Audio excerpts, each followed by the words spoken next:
Welcome to triple X academy. அனைவருக்கும் வணக்கம். இன்றைக்கி நம்ம இந்த வீடியோவில் என்ன பார்க்க போகிறோம் அப்படின்னு சொல்லிட்டு பார்த்தோம்னா, எஸ்எஸ்சி எம்டிஎஸ் கவில்தாருக்கான ரிசல்ட் வந்து ரிலீஸ் பண்ணிட்டாங்க. அதில் நம்மளுடைய மார்க்ஸை வந்து அதாவது இப்போது என்னுடைய மார்க்ஸ் வந்து கட் ஆஃபில் வரல, ஆனால் என்னுடைய மார்க்கை வந்து நான் பார்க்கணும் அப்படின்னு சொல்லிட்டு பார்த்தீங்கன்னா, நம்ம அந்த மார்க்ஸ் வந்து எப்படி செக் பண்ணுறது, அதாவது பார்ட் 1ல் வந்து நம்ம எவ்வளோ மார்க் எடுத்திருக்கோம், வித் பார்ட் 2ல் வந்து நம்ம எவ்வளோ மார்க் எடுத்திருக்கோம் அப்படின்னு சொல்லிட்டு எப்படி செக் பண்ணுறது அப்படின்னு சொல்லிட்டு தான் நம்ம இந்த வீடியோவில் பார்க்க போகிறோம். வீடியோவை ஸ்கிப் பண்ணாமல் பாருங்கள். லாஸ்ட்டில் எதுவும் உங்களுக்கு புரியலை அப்படின்னு சொல்லிட்டு பார்த்தீங்கன்னா நம்மளுடைய கமெண்ட் பாக்ஸில் கமெண்ட் பண்ணிடுங்க. எஸ்எஸ்சியை பற்றின ஆல் இன்ஃபர்மேஷனையும் நம்ம இந்த சேனலில் கொடுத்துக்கிட்டு வரோம். உங்களுக்கு வந்து எஸ்எஸ்சியை பற்றின இன்ஃபர்மேஷன் தெரியணும் அப்படின்னு சொல்லிட்டு பார்த்தீங்கன்னா நம்மளுடைய சேனலை சப்ஸ்கிரைப் பண்ணி வச்சுக்கோங்க. வாங்க வீடியோக்குள்ளே போகலாம். இப்போ வந்து நான் வந்து உங்களுக்கு லைவாகவே செஞ்சு காட்ட போகிறேன். அதாவது லைவாகவே நம்மளுடைய எம்டிஎஸ் எக்ஸாமுக்கான மார்க்ஸை வந்து செக் பண்ண போகிறோம். இப்போ நீங்கள் க்ரோம் எடுத்துக்கிட்டீங்க அப்படின்னு சொல்லிட்டு பார்த்தீங்கன்னா ssc.gov.in அப்படிங்கிற வெப்சைட்டை நீங்கள் கிளிக் பண்ணாலே உங்களுக்கு ஃபஸ்ட்டு வந்து உங்களுக்கு ஒரு வெப்சைட் வந்து ஓப்பன் ஆகும். அந்த வெப்சைட்டில் வந்து நீங்கள் ஓப்பன் பண்ணாலே மேலே லாகின் ஆர் ரிஜிஸ்டர் அப்படிங்கிறது வந்து உங்களுக்கு கொடுத்துருக்காங்க பாருங்களேன். இதுதான் எஸ்எஸ்சிக்கான நியூ அஃபீஷியல் வெப்சைட். இதில் தான் அப்ளிகேஷனும் நம்ம வந்து கொடுத்துக்கிட்டு வரோம். அதாவது கடந்த 1 இயராக இதில் தான் நம்ம வந்து ஆல் இன்ஃபர்மேஷனும் கொடுத்துக்கிட்டு வரோம். இதில் வந்து லாகின் ஆர் ரிஜிஸ்டர் அப்படிங்கிறத கிளிக் பண்ணிங்கன்னா இந்த இடத்துல உங்களுடைய ரிஜிஸ்ட்ரேஷன் நம்பர் பாஸ்வேர்டு வந்து இந்த இடத்துல வந்து கேட்கும்.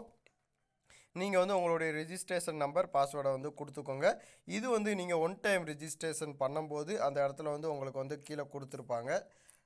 அதாவது உங்களுடைய ரிஜிஸ்ட்ரேஷன் ஐடி பாஸ்வேர்டு வந்து உங்களுக்கு வந்து உங்களுடைய மெசேஜுக்கு வந்து சென்ட் பண்ணியிருக்கோம். இல்லை அப்படின்னு சொல்லிட்டு பார்த்தீங்கன்னா நீங்கள் வந்து நியூ பாஸ்வேர்டு வந்து சேஞ்ச் பண்ணியிருப்பீங்க. அந்த ரிஜிஸ்ட்ரேஷன் ஐடி பாஸ்வேர்டை கொடுத்துட்டு கீழே கேப்சா வந்து அவங்க கொடுத்துருக்காங்க பாருங்களேன். அந்த கேப்சாவை கொடுத்துட்டு லாகின் அப்படின்னு சொல்லிட்டு லாகின் பண்ணிங்கன்னா உங்களுக்கான அஃபீஷியல் வெப்சைட்டுக்குள்ளே வந்து உங்களுக்கு போயிடும். இதுதான் உங்களுக்கான டேஷ்போர்டு. அதாவது இதில் தான் நீங்கள் வந்து அப்ளை பண்ணுறதா இருந்தாலுமே உங்களால் அப்ளை பண்ண முடியும். இந்த டேஷ்போர்டுக்குள்ளே வந்துட்டீங்க அப்படின்னு சொல்லிட்டு பார்த்தீங்கன்னா ரிசல்ட் அப்படிங்கிற ஒரு ஆப்ஷன் இருக்குது பாருங்களேன். அட்மிஷன் சர்டிஃபிகேட் அதுக்கு பக்கத்தில் ரிசல்ட் அப்படிங்கிற ஆப்ஷன் வந்து உங்களுக்கு வந்து கிளியராக ஷோ பண்ணி காட்டியிருக்காங்க. ரிசல்ட் அப்படிங்கிறத வந்து நீங்கள் செக் பண்ணி கொடுத்துட்டீங்க அப்படின்னு சொல்லிட்டு பார்த்தீங்கன்னா இதே மாதிரியா பேஜ் தான் உங்களுக்கு வந்து ஓப்பன் ஆகும். இதில் வந்து நீங்கள் வந்து செலக்ட் எக்ஸாமினேஷன் நேம் அப்படின்னு சொல்லிட்டு கேட்டிருக்காங்க. செலக்ட் அப்படிங்கிற ஆப்ஷனை கொடுத்துட்டு இந்த இடத்துல வந்து எம்டிஎஸ் அண்ட் கவில்தார், அதாவது இந்த இடத்துல இருக்குது பாருங்களேன், எம்டிஎஸ் அண்ட் கவில்தார் அப்படிங்கிற போஸ்டிங்கை வந்து நீங்கள் வந்து கொடுத்துட்டீங்க அப்படின்னு சொல்லிட்டு பார்த்தீங்கன்னா எந்த இயரில் வந்து நீங்கள் வந்து எக்ஸாம் கண்டக்ட் பண்ணி எழுதியிருக்கீங்க அப்படின்னு சொல்லிட்டு பார்த்தீங்கன்னா நம்ம வந்து 2024க்கான ரிசல்ட் தான் விட்டுருந்தாங்க.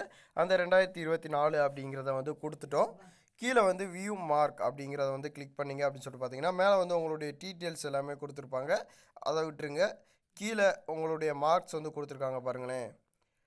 பார்ட் 1ல் வந்து அதாவது மேத்தமெட்டிக்கல் ஆப்ரேஷனில் வந்து நீங்கள் வந்து 3 மார்க் எடுத்திருக்கீங்க. வித் ரீசனிங்கில் வந்து 48 மார்க்கு.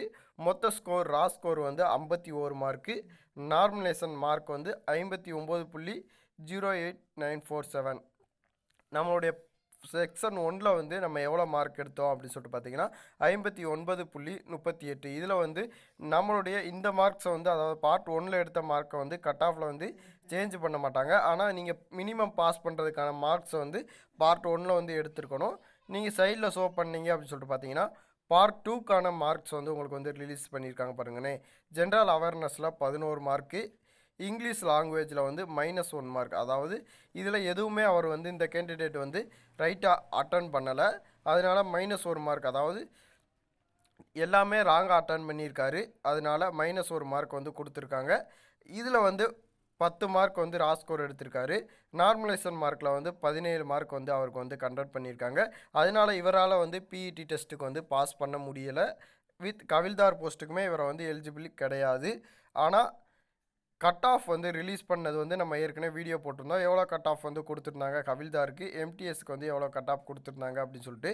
நீங்கள் வந்து கட் ஆஃப்குள்ளே இருக்கீங்க அப்படின்னு சொல்லிட்டு பார்த்தீங்கன்னா நீங்கள் வந்து கண்டிப்பான முறையில் உங்களுக்கான ரிசல்ட் வந்து கட் ஆஃப்லேயே ரிலீஸ் பண்ணியிருப்பாங்க. வித் உங்களுடைய மார்க்ஸை வந்து நீங்கள் வந்து இப்படி செக் பண்ணிக்கலாம். வித் ஆன்சர் கீயுமே நம்ம வந்து ஏற்கனவே ப்ரொவைட் பண்ணியிருந்தோம் எப்படி பார்க்குறது அப்படின்னு சொல்லிட்டு. அந்த ஆன்சர் கீயும் இதுவும் கரெக்டாக இருக்கா இல்லையா அப்படிங்கிறத வந்து நீங்கள் செக் பண்ணி பார்த்துக்கோங்க. வித் ஆன்சர் கீ ரிலீஸ் பண்ணுறப்பே நம்மளுடைய ரா ஸ்கோரை வந்து எப்படி செக் பண்ணுறது அப்படின்னு சொல்லிட்டு நான் வந்து உங்களுக்கு வந்து லிங்க்கு கொடுத்து டேரெக்டாக நான் வந்து உங்களுக்கு வந்து எப்படி செய்கிறது அப்படிங்கிறத வந்து நான் உங்களுக்கு வந்து சொல்லி கொடுத்துருந்தேன். அதை நீங்கள் பார்க்கல அப்படின்னு சொல்லிட்டு பார்த்தீங்கன்னா அதையும் பார்த்து உங்களுடைய மார்க்ஸை வந்து கன்ஃபார்ம் பண்ணிக்கோங்க. நீங்கள் எவ்வளோ மார்க் எடுத்திருக்கீங்க அப்படிங்கிறத வந்து நம்மளுடைய கமெண்ட் பாக்ஸில் கமெண்ட் பண்ணிடுங்க. இந்த எஸ்எஸ்சியை பற்றின வேறு எதுவும் டவுட்ஸ் வந்து இருக்குது அப்படின்னு சொல்லிட்டு பார்த்தீங்கன்னாலும் நம்மளுடைய கமெண்ட் பாக்ஸில் கமெண்ட் பண்ணிடுங்க. நன்றி, வணக்கம்.